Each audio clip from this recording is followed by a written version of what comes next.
Leonardo da Vinci nació el 15 de abril de 1542 en la ciudad de Vinci, en el estado de Florencia. En esos tiempos, Italia era un mosaico de estados como Venecia, Florencia y tierras feudas, que eran propiedades gobernadas por un príncipe o el papa.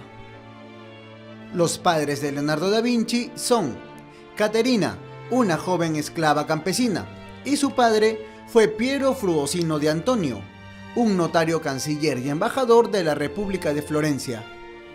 El padre de Leonardo da Vinci tuvo 4 matrimonios y 11 hijos varones, y como todos se peleaban por la herencia del padre, el pequeño Leonardo decide regresar a vivir con su madre al campo de Florencia. El pequeño Leonardo era un hombre demasiado curioso y amante de la naturaleza. Dibujaba lo que veía y practicaba la escritura en dialecto toscano, que era en ese tiempo el idioma oficial del estado de Florencia. Don Piero Fruosino, padre de Leonardo da Vinci, se dio cuenta del enorme talento que tenía su hijo, así que decidió llevarlo a un taller de arte. Fue así como en 1469 Leonardo da Vinci entró como aprendiz a uno de los talleres de arte más prestigiosos de Florencia, bajo el magisterio de Andrea del Verrocchio, a quien debe gran parte de su excelente formación multidisciplinaria. Su gran imaginación creativa y el temprano dominio de su pincel no tardaron en superar al as de su maestro.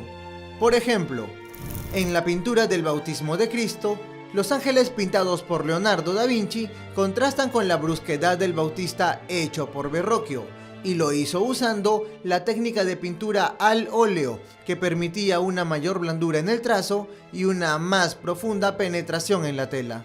Leonardo da Vinci no solo fue pintor, también fue anatomista, arquitecto, paleontólogo, artista, botánico, científico, escritor, escultor, filósofo, ingeniero, inventor, músico, poeta y urbanista. Las principales obras de Leonardo fueron la Adoración de los Magos, la Virgen de las Rocas, las Damas de Arminio, Hombres de Virtubio, el Niño Jesús y Santa Ana, San Juan Bautista y la Última Cena. Pero su principal obra de arte, y que más fama tiene hasta el día de hoy, es la Mona Lisa, que también es conocida como la Gioconda. Es el cuadro más famoso del mundo, y Da Vinci lo pintó usando la técnica del craquelado, que consiste en deteriorar la pintura para darle una textura rústica y con síntomas de rajadura.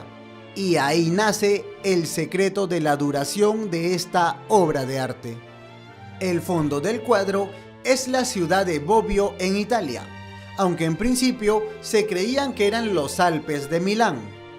Con respecto a la modelo, existen diversas versiones, aunque no son confirmadas. Es por ello que esta mujer es un total misterio. En sus últimos años, los pasó en Roma y en Francia. En la capital italiana, vivió en el Vaticano teniendo una etapa de tranquilidad, con un buen sueldo digno y sin grandes obligaciones. Solo se encargaba de dibujar mapas y estudiaba antiguos monumentos romanos. Luego dejó Italia para pasar los 3 últimos años de su vida en el Palacio de Cloch, como primer pintor y arquitecto del rey Francisco I. Francisco I trató a Leonardo da Vinci más como un miembro de su familia que como un empleado de la casa real.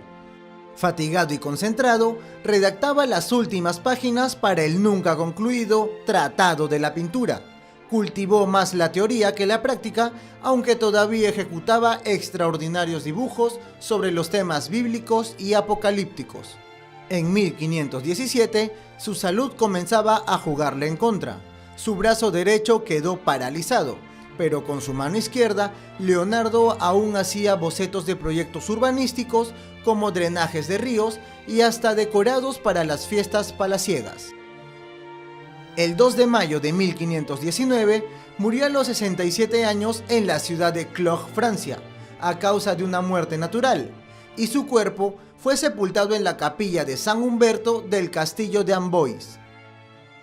El 12 de agosto de 1519, sus restos fueron sepultados en el claustro de la iglesia de San Florentino de Amboise, pero su tumba fue olvidada.